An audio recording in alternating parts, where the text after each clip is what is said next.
এই ইসলামী কোরআন বিজয়ী হতে এসেছে। কোরআন যদি বিজয়ী হয় তাহলে মানুষ দুনিয়ায় পাবে শান্তি, আখিরাতে পাবে মুক্তি। কোরআন বিজয়ী না হওয়ার কারণে দুনিয়াতে এখন শান্তি নাই, বাংলাদেশে শান্তি নাই, নিরাপত্তা নাই, জীবনের নিরাপত্তা নাই, সম্পদের নিরাপত্তা নাই, ইজ্জতের। আমরা গত 15 বছরে দেখেছি মানুষের জীবনের মূল্য তেজপাতার মতো ছিল। মানুষের জীবন এতটা মূল্যহীন হয়ে গিয়েছে, শুধু জুলাই মাসের 1 তারিখ থেকে অগাস্টের 5 তারিখ পর্যন্ত এই 36 দিনে ক্ষমতা পিপাসু মানুষগুলো 2000-এর উপরে ছাত্রকে খুন করেছে। হেলিকপ্টার থেকে গুলি করে নাই। ঘরের ব্যালকনিতে দাঁড়িয়ে থাকা মায়ের কোলে শিশুর মাথার খুলি উড়ে গিয়েছে। ওই আবু সাঈদ, তার হাতে কোনো অস্ত্র ছিল না, নিরস্ত্র আবু সাঈদের বুকে এদেশের পুলিশ গুলি চালাইছে। বিচারের আওতায় আনে নাই, উল্টার ইশারা দিয়েছে। আপনারা নিজেরাই ইউটিউবে দেখেছেন, ফেসবুকে দেখেছেন, স্বরাষ্ট্রমন্ত্রীর কাছে পুলিশ রিপোর্ট করতেছে, স্যার গুলি তো শেষ, আরো পাঠান, এবং বলে একজনকে মারলে আরেকজন খাড়াইয়া যায়, 2-3 জনের বেশি মারতে পারি না। তারা মারার অর্ডার দিছে, কারণ তাদের কাছে মানুষের জীবনের মূল্য মোটেও নেই, ক্ষমতার দাম অনেক বেশি। ইসলামী আন্দোলনের 11 জন বড় বড় নেতাকে তারা শুধুমাত্র মিথ্যা অপবাদ দিয়া ফাঁসিতে ঝুলাইছে। এমন 2 জন মন্ত্রীকে তারা হত্যা করেছে, যে 2 জন মন্ত্রীকে মেডেল পুরস্কার দেওয়া উচিত ছিল, কারণ তারা 5 বছর দেশ চালাইছে, মন্ত্রণালয় চালাইছে, তাদের 2টা মন্ত্রণালয়ে 1 টাকার দুর্নীতির অভিযোগ নাই।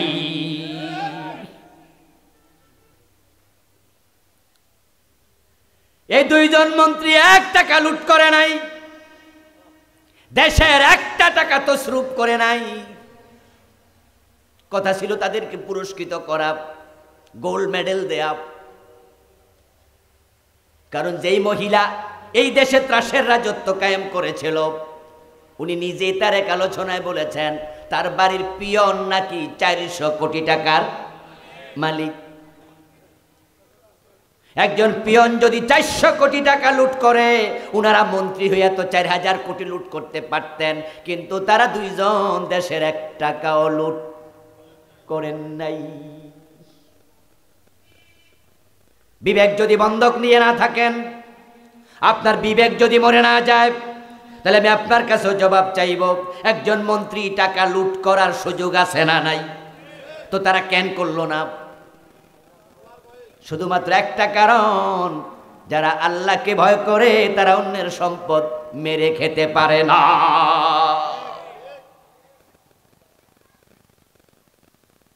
যে আল্লাহর 2 বান্দা 1টা টাকা চুরি করে নাই, লুট করে নাই, প্রমাণ করে দিয়েছে তাদের কলবের মাঝে আল্লাহর ভয় আছে। আর তোমরা তাদেরকে খুনকারী, দর্শনকারী মামলা দিয়া যুদ্ধ অপরাধী বানায়া ফাঁসি দিয়ে দিয়েছ, কারণ তোমাদের কাছে মানুষের জীবনের কোনো মূল্য নাই, যেমন জাহেলিয়াতের যুগে জীবনের মূল্য ছিল না। ইজ্জতের নিরাপত্তা কোথায় ছিল? সিলেটের এমসি কলেজ মাঠে স্বামীর হাত থেকে বউকে কাইরা নিয়া 8-10টা যুবক একসাথে উপর্য পরিদর্শন করেছে। জাহাঙ্গীরনগর বিশ্ববিদ্যালয়ে 100 যুবতীর ইজ্জত নষ্ট করে দর্শনের সেঞ্চুরি পালন করেছে। আমাদের নোয়াখালীতে মা মেয়েকে ঘরে ঢুকে একসাথে দর্শন করেছে। এই যেন আরেক নব্য জাহেলিয়াত। জীবনের মূল্য নাই, সম্পদের মূল্য নাই, সম্পদের নিরাপত্তা নাই। আজকে বাংলাদেশের ব্যাংকগুলো তলাবিহীন জুরির মতো। 10 লাখ টাকার চেক দিলে চেক ফেরাইতে দিতে পারে না টাকা। কেমনে দেবে? ইসলামী ব্যাংকের 18টা শাখা থেকে শুধু এসালম গ্রুপ লুট করেছে 80,000 কোটি টাকা। দিন যদি বিজয়ী হয় তাহলে সমৃদ্ধি আসবে, শান্তি আসবে। আমি তো মনে করি শুধু যদি দিন বিজয় করে ইসলামের আইনগুলো সমাজে কায়েম করা যায়, শুধু চোর ধরে হাত কাটার আইনটা বাংলাদেশে চালু করো, চুরি বন্ধ হলে এই দেশটা সোনার বাংলা হতে 2 যুগও লাগবে না।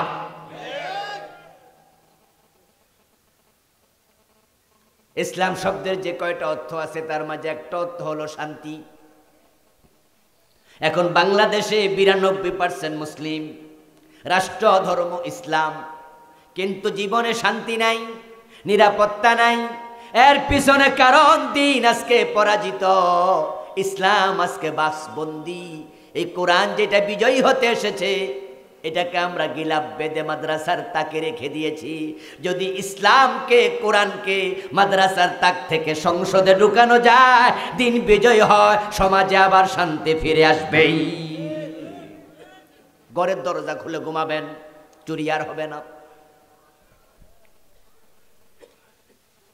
হিন্দুর সুন্দরী মেয়ে গলায় নেকলেস পরে, স্বর্ণের চেইন পরে বাবার বাড়ি একা একা হেঁটে যাবে, শ্বশুর বাড়ি থেকে বাবার বাড়ি থেকে শ্বশুর বাড়ি যাবে।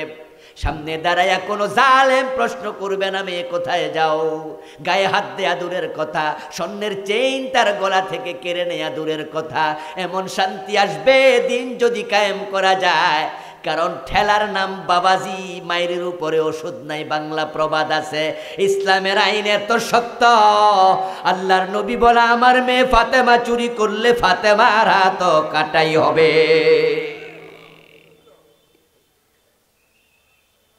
যে সমস্ত নেতারা দেশের টাকা চুরি করে কানাডায় বেগম পাড়া বানিয়েছে, যাদের পিয়নরা 400 কোটি টাকার মালিক হয়ে গেছে, যারা বাংলাদেশের টাকা আমেরিকায় বাড়ি বানাচ্ছে, শুধু পুলিশের আইজিপি বেনজির তার টাকার মালিকানা 10,000 কোটি। যদি ইসলামের আইনে হাত কাটা শুরু হয় আর এই জাতীয় জালেমদের হাত কেটে দেয়া যায়, আগামী 50 বছর কোন নেতা চুরি করবে না।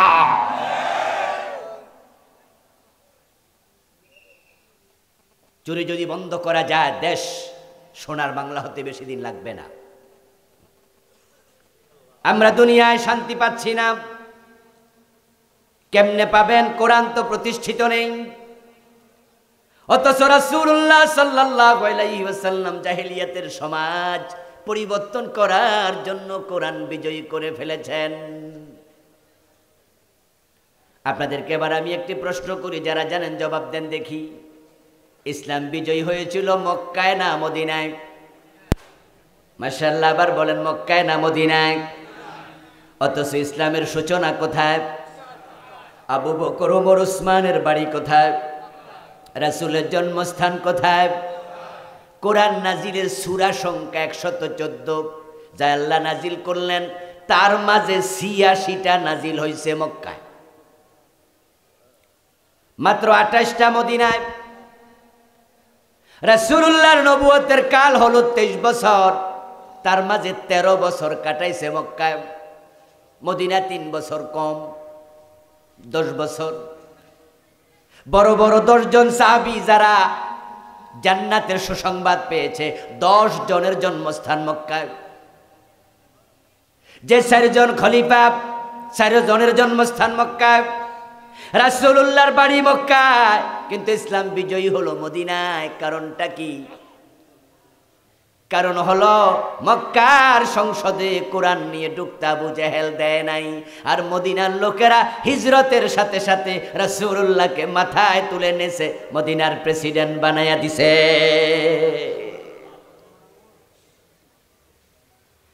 দিন বিজয়ের জন্য আল্লাহর কোরআনকে সংসদে নেওয়া লাগে, আল্লাহর কোরআনকে সংসদে নেওয়া লাগে।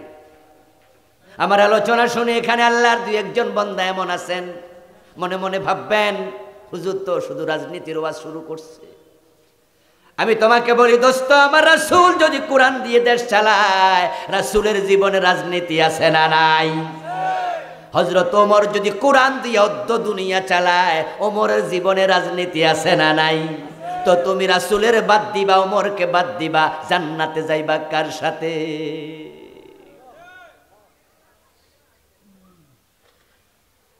মসজিদে যাওয়ার পরে সব মুসল্লি রাসূলকে মানে, আশ্চর্য মুসলমান। সংসদে গেলে আর মানি না। হজে যাওয়ার সময় সাদা কাপড় পরে লাব্বাইক আল্লাহুম্মা লাব্বাইক বলে তালবিয়া পরে হেরাম বাঁধে, মক্কায় যাইয়া কাবা তাওয়াফ করে, আরাফার ময়দানে গিয়া বসে থাকে, সে মিনায় যায়, আরাফ মুজদালিফায় যায়, সাফা মারওয়া দৌড়ায়। প্রশ্ন যদি করা হয় কেন, উত্তর দেবে আমার রাসূল দৌড়াইছে। তুমি মক্কায় গিয়া রাসূল মানো, কিন্তু তোমাকে যখন আদালতে বিচারক বানায়া বসায়, আমার রাসূলের হাদিস দিয়া একটা মামলার রায় আর দেও না।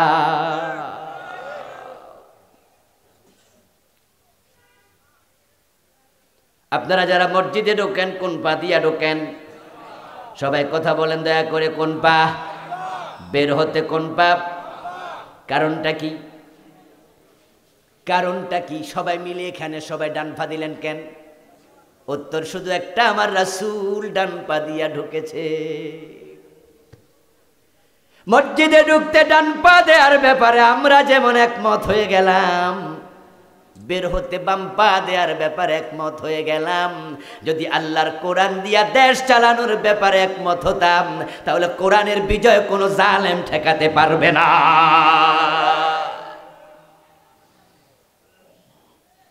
মসজিদে ঢুকতে ডান পা, তা নিয়ে কারো দ্বিমত আছে? আমার রাসূল ডান পা দিয়েছেন তাই আমরা একমত। আমার রাসূল তো মদিনা 10টা বছর কোরআন দিয়ে চালাইছে, তা আপনি এখানে দ্বিমত কেন? রাসূলের ইসলাম যারা কিছু মানবে কিছু মানবে না, সুবিধাবাদ জিন্দাবাদে মুমিন হওয়া যায় না, তারা মুমিনই না। ইসলাম অর্ধেক মানার কোনো সিস্টেমই নাই। এই সিস্টেম মেড ইন বাংলাদেশ, এটা আপনি বানিয়েছেন। আল্লাহর সিস্টেম হলো উদখুলু ফিস সিলমি কাফা, ইসলামে যখন ঢুকবা তখন পূর্ণরূপে ঢোকো। আপনি ভাববেন ওজোর কিছু যে মানি, আল্লাহ জবাব দিয়েছেন আফাতুমিনুনা বিবাদিল কিতাবি ওয়া তাকফুরুনা বিবাদ ফামা জাযাব। তোমরা কোরআনের কিছু মানবা কিছু মানবা না, তাদের কোনো পুরস্কার নাই। কে বলেছেন? ফামা জাযা, কোনো পুরস্কার নাই। আপনারা একটু বলুন তো আমার ভাইয়েরা, ফজরের নামাজের ফরজ কয় রাকাত? একটু জোরে বলেন না, কয় রাকাত? 1 রাকাত যদি সূরা ইয়াসিন দিয়া ভালো করে পড়লেন, আর 1 রাকাত না পড়ে বাড়ি সরে গেলেন, সওয়াব হবে অর্ধেক, ঠিক না? কত? 33% না বাদ? তো 1 রাকাত যে পড়লেন, আমার আল্লাহ বলেন পামা জাযা, অর্ধেকের কোনো পুরস্কার আমি দেই না। রোজা রেখেছেন, দুপুর বেলা 2:30টার দিকে গড়ির দিকে তাকায়া ভাবতেছেন রেখে ফেলছি 8 ঘন্টা, আর আছে 6 ঘন্টা। যদি এখন ইফতার করি তাহলে 80% সওয়াব পেয়ে যাব। 2:30 বাজে ইফতার করলে সওয়াব পাবেন কতটুকু? এই 8 ঘন্টার মূল্য কত? 1 পয়সা নাই। পামা জাযা।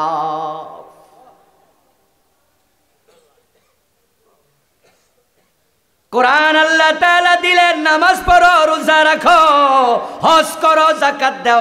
ওই কোরআনে বলে চোর ধরে হাত কাটো, ডাকাত ধরে শুলে দাও, জেনা করলে 100 বেত লাগাও। ওই কোরআনে বলে আলা লাহুল খালকু ওয়াল আমরু, সাবধান, সৃষ্টি যার, আইন চলবে শুধুই তার। ওগুলোর খবর নাই। এত মুসলমান থাকতে, দিন পরাজিত থাকলে তার আল্লাহর কাছে জবাব দিবে কিভাবে?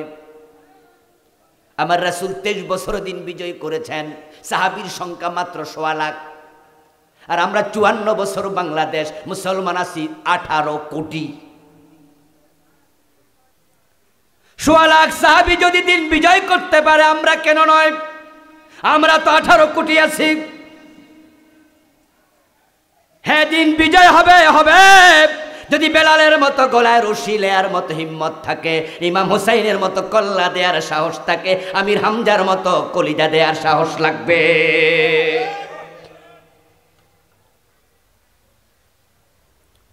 অগাস্ট বিপ্লব আমাদেরকে সাহস জুগিয়েছে। আগে আমি মনে মনে ভাবতাম বাংলাদেশে দিন বিজয় সুদূর পড়া হতো, কারণ এই দেশে সহযোগী কোনো দেশ নাই। চারদিকে ইন্ডিয়া, তিন দিকে তাদের জমি, একদিকে তাদের পানি।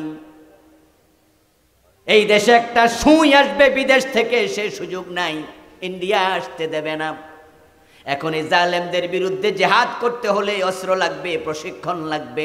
অস্ত্র পাবো কোথায়? প্রশিক্ষণ দেবে কে? শুধু মাইর খাইয়া মরতে হবে, দিন বিজয় হবে না। কিন্তু অগাস্ট বিপ্লবে দেখলাম যে বিজয়ের জন্য অস্ত্র লাগে না, শুধু সাহস লাগে।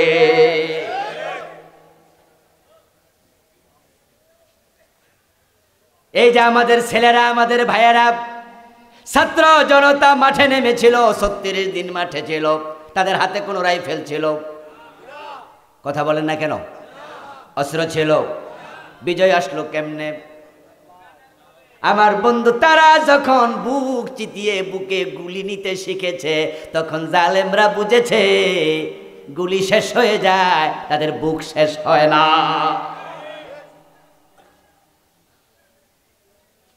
আমাদের একজন ভবন বিশ্ববিদ্যালয়ের প্রফেসর, তিনি এসে পত্রিকার রিপোর্টারের সামনে, সাংবাদিকের সামনে বললেন, কয়জন মারবা? একজন মারলে 10 জন আসবো, 10 জন মারলে 100 জন আসবো। কয়জন মারবা? আল্লাহর আরশ কাঁপতেছে। থামো, আযাবের কি ভয় হয় না? গজবের কি ভয় হয় না? অভিশাপের কি ভয় হয় না?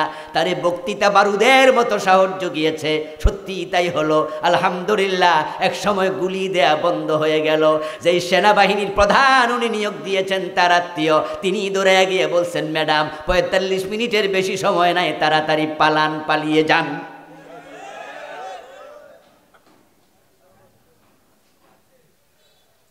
দুই 2000 জীবন দিলে যদি বিপ্লব হয়ে যায়, দিন বিজয়ের প্রয়োজনে আমরা 2 লক্ষ জীবন দিতে রাজি হওয়া লাগবে। আল্লাহর কোরআনের বিজয়ের জন্য জীবন দেয়া দরকার হলে দিতে রাজি আছেন না নাই?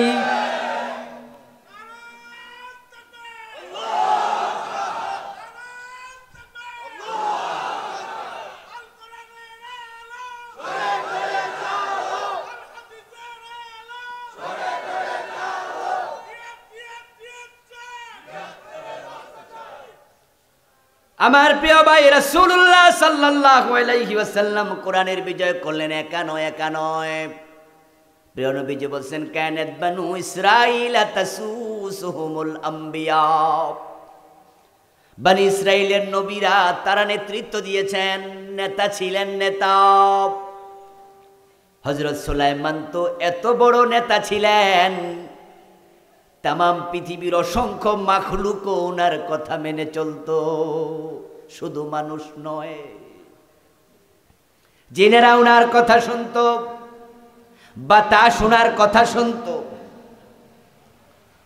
আমরা গাড়িতে চড়ি, ঘোড়ায় চড়ি, সুলাইমান নবী বাতাসের উপরে চড়তেন। কোরআনে আল্লাহ বলছেন, ওয়ালি সুলাইমান আর-রিহ, আমি বাতাসকে নবী সুলাইমানের অনুগত বানাইয়া দিছি।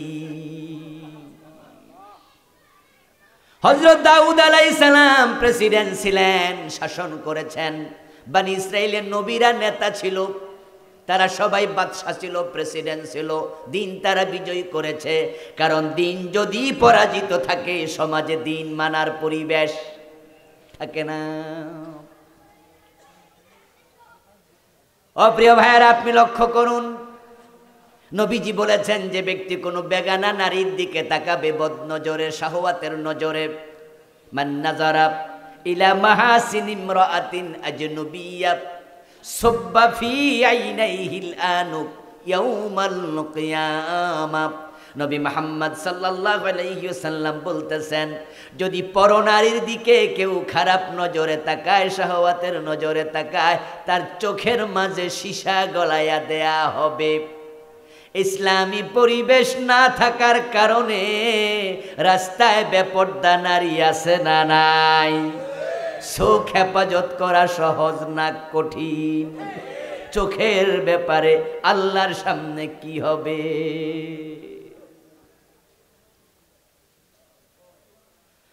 হাজি বলেন, গাজী বলেন, নামাজি বলেন, আলেম বলেন, পীর বলেন, রাস্তায় বের হলে চোখের পর্দা করা সবার জন্যই জটিল। বিশেষ করে ঢাকায় যদি যাই, গুলশান বনানী অঞ্চলে এমন জায়গাও আছে ঢাকা শহরে ভিআইপি জোন, যেখানে গেলে রাস্তার দুপাশে দেখা যায় এমন মেয়েরা হাঁটছে যাদের গায়ে ওড়নাটাও নাই।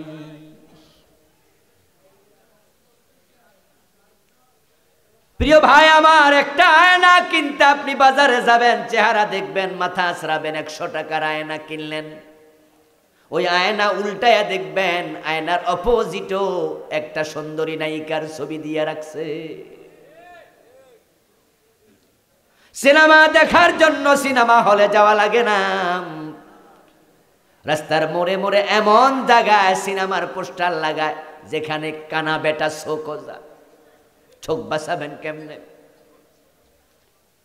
ইসলামী রাষ্ট্র যদি হতো, রাষ্ট্র আইন করে দিত অশালীন পোশাক পরে কোনো নারী বের হতে পারবে না। ইফটিজিং এর বিরুদ্ধে আইন হয়েছে, আপনারা শুনেছেন, 6 মাস জেল, 1 বছর জেল। কোনো মেয়েকে শেষ দেবে, মামলা দিলে জেল। কোনো মেয়েকে চোখ টিপ দেবে, মামলা দিলে জেল। কোনো মেয়ের ওড়না ধরে টান দেবে, মামলা দিলে জেল। ইফটিজিং এর বিরুদ্ধে আইন হয়েছে, আমরা সাধুবাদ জানাই, এটা দরকার আছে। আমার মেয়ে আমার বোনের নিরাপত্তা লাগবে, কিন্তু আমি একইভাবে বলতে চাই, ছেলে যদি টিস করলে তার জেল হয়। কোনো মেয়ে উল্টা পাল্টা পোশাক পরে ছেলেদেরকে সুরসুরি দিলে তাদেরও আইন দরকার আছে না নাই?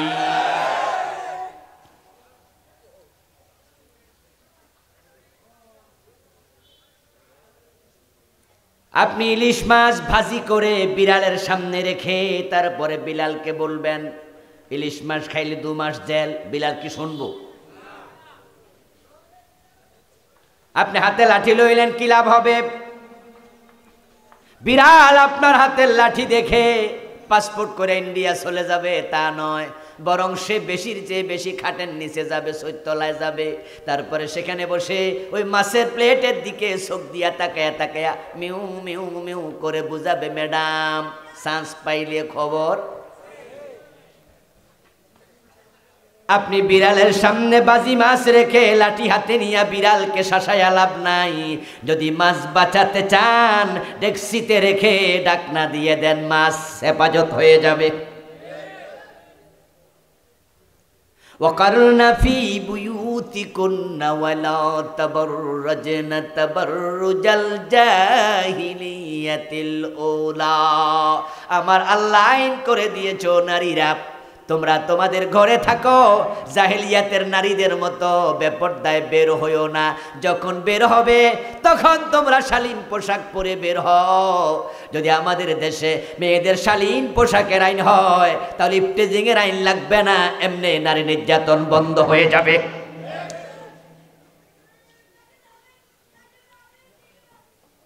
আল্লামা আহমদ শফি রহমতুল্লাহি আলাইহি প্রসঙ্গে আলোচনা করতে গিয়ে তিনি বলেছিলেন, জিহ্বার সামনে তেঁতুল এনে ঝুলাবেন, জিহ্বায় তো পানি আসবেই। মেয়েদেরকে বেপরদায় রাস্তায় ছেড়ে দেবেন, ইফটিজিং তো হবেই, ঠিক না? আর উনাকে তেঁতুল হুজুর বলে গালিগালাজ শুরু করে দিল, অথচ উনার কথা 100% সত্য। আমি পর্দা করি, আমার মেয়ে করে, আমার মা করে, আমার স্ত্রী করে, আমার বোন করে, কিন্তু রাস্তায় বের হলে অন্য মেয়ের কারণে আমার পর্দা নষ্ট হয়ে যায়। ইসলামী শাসন ব্যবস্থা যখন আসবে তখন রাষ্ট্রে পর্দা করা সহজ হয়ে যাবে। যেই সুদ খেলে 73টা গুনাহ হয়, সবচেয়ে ছোট গুনাহ নিজের মায়ের সাথে জেনা করা। ওই সুদ বাংলাদেশে আছে না নাই? কেমনে বন্ধ করবেন? এই যে মাদ্রাসা, আলেম মাদ্রাসা, টিচারদেরকে বেতন দেয়, আমিও একটা কামেল মাদ্রাসার মুহাদ্দিস, সরকার আমাদেরকে বেতন দেয়। বলুন তো, সরকারের বেতনের টাকার মাঝে পতিতালয়ের টাকাও আছে না নাই? এবং আমাদেরকে যে বেতন দেয়, আমাদের বেতনের জন্য সুদী ব্যাংকে আমাদের যাওয়া লাগে। আমাদের বেতনটা পাঠায় সোনালী ব্যাংক, জনতা ব্যাংক, অগ্রণী ব্যাংক, এই সমস্ত ব্যাংকে। আপনি সুদ খাবেন না, সুদের ধোঁয়া হলো লাগবে। আপনি শুটকি কিনবেন না, শুটকি দোকানে গেলে নাকে গন্ধ কিছু আসবেই। সুদ আজকে সমাজে এমন ভাবে ছড়িয়ে পড়েছে, কেউ খায়, কেউ দেয়, কেউ লিখে, কেউ সাক্ষী থাকে, কেউ ধুলা বালি নাকের মাঝে শোকে। সুদ থেকে বাঁচা যায় না। ইসলামী রাষ্ট্র হলে সুদ বন্ধ করতে মাত্র একটা আইন লাগবে, আমরা একদিনে সুদ বন্ধ করে দেব। সেজন্য প্রয়োজন 151 জন কোরআনওয়ালা এমপি সংসদে পাঠানো। এই দেশে ইসলাম কায়েমের জন্য হাতে তলোয়ার নেওয়া লাগবে না, হাতে তলোয়ার নিয়ে যুদ্ধের মাঠে ঝাঁপিয়ে পড়া লাগবে না। এদেশে দিন কায়েমের জন্য শুধু ভালো মানুষের পক্ষে সিল দেয়া লাগবে।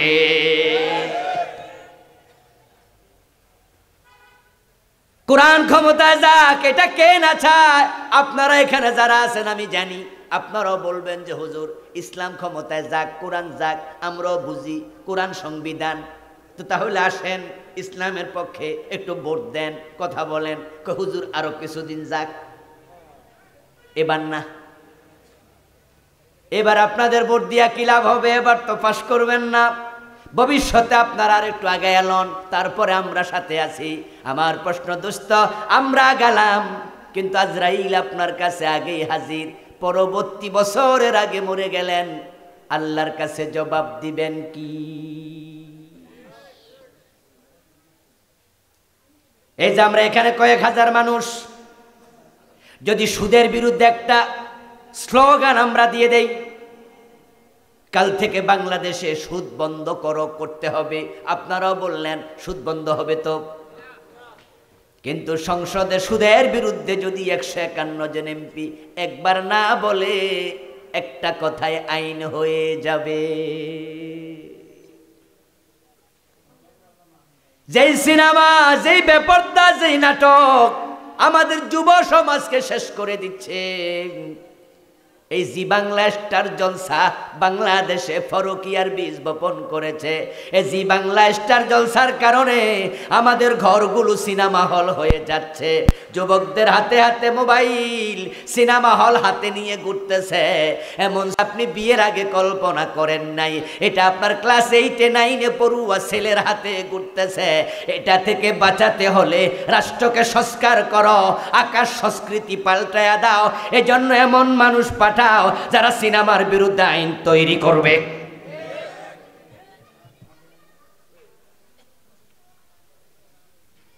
আগামী প্রজন্মকে আপনি কার হাতে রেখে যান? কার কাছে রেখে যাচ্ছেন?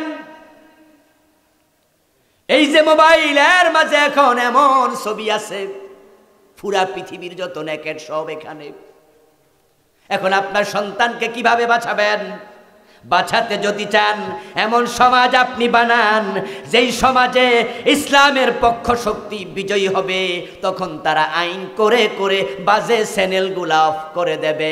আমাদের ইন্ডিয়ার চ্যানেল অফ করার জন্য একটা আইন লাগবে, কিন্তু হুজুররা 40 বছর ওয়াজ করলো সিনেমা বন্ধ হবে না। প্রিয় নবীজি সাল্লাল্লাহু আলাইহি সাল্লাম হিজরত করছিলেন। হিজরতের পথে আল্লাহর হাবিব আল্লাহর কাছে দোয়া করলেন, ওয়াজআললি মিন লাদুনকা সুলতানান নাসীরা। ও আমার রব, 13টা বছর আমি মক্কায় ছিলাম, এখানে কোরআন বিজয়ের কোনো সুরত নাই, সুযোগ নাই। আবু জেহেল, আবু লাহাবরা মক্কার দারুন নাদোয়া দখল করে আছে, মক্কার সংসদে বসে আছে। আমি হিজরত করে মদিনায় যাই। মদিনায় যাওয়ার পরেও যদি দেখি মদিনার সংসদে আরেক আবু জেহেল বসে আছে, হিজরত করে লাভ কি? এই জন্য রাসূলুল্লাহ দোয়া করেন, ওয়াজআললি, ও আল্লাহ আমাকে আপনি দেন মিল্লাদুনকা, আপনার পক্ষ থেকে সুলতানা, রাষ্ট্র ক্ষমতা। রাসূল আল্লাহর কাছে রাষ্ট্র ক্ষমতা চাইলেন। আল্লাহ কোরআনের আয়াত দিয়া রাসূলকে দোয়া শিখালেন। অথচ আমরা রাষ্ট্র ক্ষমতার ওয়াজ করলে আপনাদের ভালো লাগে না। হুজুর মানুষ, আপনার ক্ষমতার ওয়াজ কোন দরকার? আমার রাসূল যেই কাজ করে এই কাজ করা আমাদের জন্য আদর্শ। তাই রাষ্ট্র ক্ষমতার জন্য আমাদেরও চেষ্টা এবং দোয়া করা লাগবে। ওয়াকুর রাব্বিরহামহুমা কামা রাব্বায়ানি সগীরা। এই দোয়া জীবনে কতদিন করলেন? আল্লাহ শিখাইছে রাসূলকে, ওয়াজআলনি মিন লাদুনকা সুলতানান নাসীরা। এই দোয়া প্রশ্ন করুন তো নিজেকে, কয়দিন করছেন? আল্লাহ রাষ্ট্র ক্ষমতায় কোরআনকে দাও, ও আল্লাহ রাষ্ট্র ক্ষমতায় কোরআনকে দাও। আল্লাহ কোরআনের বিজয় নিজের চোখে দেখে যাওয়ার তৌফিক দাও। আমার মা বাবাকে তুমি জান্নাত দাও, এটা যেমন অন্তরে তামান্না। আল্লাহ তোমার দিন বিজয় হয়েছে এটা দেখে যেতে চাই, এটাও আমার অন্তরের তামান্না। এই দোয়া আল্লাহর কাছে আপনি কয়দিন করছেন? আপনি রাসূলুল্লাহকে আপনার আদর্শ মানেন জীবনের আংশিক, কিছু জায়গায় মানবেন, কিছু জায়গায় মানবেন না, এটা হবে না। দিনের বিজয়ের জন্য আমাদের একমত হওয়া লাগবে। আমরা চাই বাংলাদেশ কোরআনের আলোকে চলুক। যদি আপনিও চান তাহলে আমরা এবারই সামনে আগাতে চাই, কারণ কথা উঠেছে সংবিধান পরিবর্তনের। 72 থেকে এ পর্যন্ত সংবিধান 18 বার চেঞ্জ হয়েছে। এই 18 বার পরিবর্তন হওয়ায় প্রমাণ করে সংবিধান পরিবর্তন যোগ্য। এবার আমরা আর একটা পরিবর্তন চাই।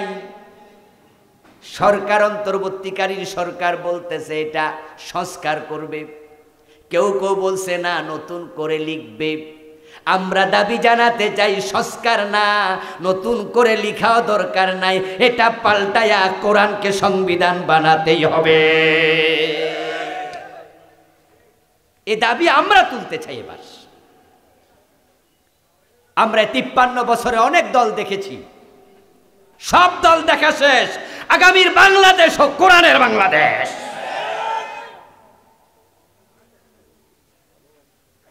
এগিয়ে যান সবাই মিলে, সুর তুলুন, কথা তুলুন। আস-সাইয়্যু মিন্না ওয়াল ইতমামু মিনাল্লাহ। চেষ্টার মালিক আমরা, সফলতার মালিক কে? আল্লাহর সাহায্য আসবেই। আল্লাহর সাহায্য আসার জন্য একটা সুন্নাহ হলো, মানুষের চেষ্টা যেখানে শেষ হয় আল্লাহর সাহায্য সেখান থেকে শুরু হয়। অতীতের সব নবীর সময় এটাই হয়েছে। ইউসুফ আলাইহিস সালাম যখন জুলাইখার সম্মুখ থেকে দৌড়াতে দৌড়াতে দরজা পর্যন্ত পৌঁছেছেন, তখন দরজা আল্লাহ খুলে দিছে। নবী মূসা যখন দৌড়াতে দৌড়াতে সাগর পর্যন্ত পৌঁছেছেন, তখন আল্লাহ 12টা রাস্তা বানাইয়া দিছে। নবী মুহাম্মদ যখন বদরের যুদ্ধে গিয়েছেন, আল্লাহ 5000 ফেরেশতা পাঠাইছে। আমরা যদি আগায়া যাই, আল্লাহর সাহায্য বাংলাদেশেও আসবে। সাহায্যের জন্য আমাদের চেষ্টা শেষ হওয়া লাগবে। আমরা এবার চেষ্টায় শেষ পর্যায়ে পৌঁছতে চাই। আগামীর বাংলাদেশ কোরআনের বাংলাদেশ হোক, আপনারা চান তো? কাজ করা দরকার আছে না নাই? দিন বিজয় করার আগ পর্যন্ত আমরা থামবো না, কথা বলেই যেতে হবে। না হয় একদল গেছে আর একদল আসবে, কোনো পরিবর্তন হবে না। আমরা ইতোমধ্যে যা দেখছি লক্ষণ কিন্তু ভালো না। 5 মাস আগে দেশে চাঁদাবাজি ছিল, টেন্ডারবাজি ছিল। যারা 15 বছর চাঁদাবাজি করেছে তারা এখন পালিয়ে গেছে। গত 5 মাস চাঁদাবাজি আছে না নাই? তোরা তো নাই, কারা করতেছে?